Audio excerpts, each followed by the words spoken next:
Hello friends. അപ്പോൾ ഞങ്ങളുടെ നാട്ടിലെ പ്രകൃതി ഭംഗിയൊക്കെ ആസ്വദിച്ച് ഞങ്ങളൊന്ന് ചായ കുടിക്കാൻ വേണ്ടിയിട്ട് ഇറങ്ങിയതായിരുന്നു കേട്ടോ. അപ്പോൾ മെഴുകമ്പാറ റൂട്ടായിരുന്നു കേട്ടോ വന്നിരുന്നത്. പ്രകൃതി ഭംഗിയുടെ കൂട്ടത്തിൽ ഈ റോഡും കൂടെ പെടും കേട്ടോ. ഞങ്ങൾ ആനമൂളിക്കായിരുന്നു ചായ കുടിക്കാൻ പോയിട്ടുണ്ടായിരുന്നത്. അവിടം വരെ റോഡിൻ്റെ അവസ്ഥ ഇങ്ങനെ തന്നെയാണ്. നമ്മൾ പോയി വരുമ്പോഴേക്കും ആ ചായ കുടിച്ചതൊക്കെ ദഹിക്കുന്നുണ്ടായിരിക്കും. അപ്പോൾ അതാ കുഞ്ഞാറ്റയും കൂടെ ഉണ്ടായിരുന്നു കേട്ടോ ഞങ്ങളുടെ കൂടെ. പിന്നെ കിങ്ങിണി ഒന്നില്ലെങ്കിലേ ഒതുങ്ങിയിരിക്കില്ല. അപ്പോൾ കുഞ്ഞാറ്റയും കൂടെ ഉണ്ടാകുമ്പോൾ ഇരട്ടിയായിരിക്കും കേട്ടോ അവളുടെ കച്ചറ.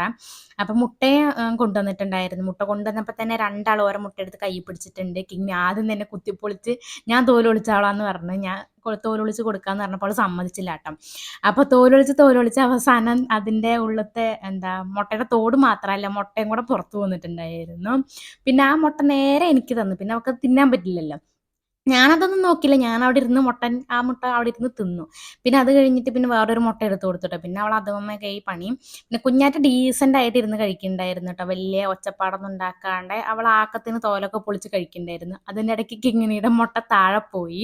അപ്പം അതിന് വിഷ്ണേട്ടൻ ചീത്ത പറഞ്ഞിട്ടുള്ള ഇരിപ്പാട്ടോ, തെറ്റിയിരിക്കുകയായിരുന്നു. ഞാൻ ചീത്ത പറഞ്ഞാലൊന്നും കുട്ടിക്ക് അത്ര പ്രശ്നമില്ല. പക്ഷെ വിഷ്ണേട്ടൻ ചീത്ത പറഞ്ഞാൽ കുറച്ചൊക്കെ എന്തൊക്കെ പോലെയൊക്കെ തോന്നും. അപ്പോൾ കുറച്ച് നേരം അത് തെറ്റിയിരിക്കുന്നുണ്ടായിരുന്നു. പിന്നെ വേറെ മുട്ടയും തോല് കളഞ്ഞ് കൊടുക്കുന്നുണ്ടായിരുന്നു കേട്ടോ. പിന്നെ ഹോർലിക്സ് ആയിരുന്നു കേട്ടോ അവർക്ക് പറഞ്ഞിട്ടുണ്ടായിരുന്നു. പിന്നെ അവരത് പകുതിയും പകുതിയാക്കിയിട്ട് കുഞ്ഞാറ്റയും കിങ്ങിണിയും കൂടെ അവിടെ ഇരുന്ന് കുടിച്ചു. പിന്നെ അവർ മുട്ടയുടെ മഞ്ഞ തിന്നാത്തതുകൊണ്ട് 3 മുട്ടയുടെയും മഞ്ഞ ഞാനൊട്ട തിന്നേണ്ടി വന്നു. നമുക്കതൊരു വിഷയമല്ല, ഞാൻ മഞ്ഞയൊക്കെ കഴിച്ചോളും. പിന്നെ ചായ കൂടി കഴിഞ്ഞിട്ട് ഞങ്ങൾ നേരെ വീട്ടിലേക്കാട്ടോ പോകുന്നത്. അത്രയേ ഉള്ളൂ കേട്ടോ ഇന്നത്തെ വീഡിയോ. വീഡിയോ ഇഷ്ടപ്പെട്ടാൽ ലൈക്ക് ചെയ്യാനും ഷെയർ ചെയ്യാനും മറക്കരുത്.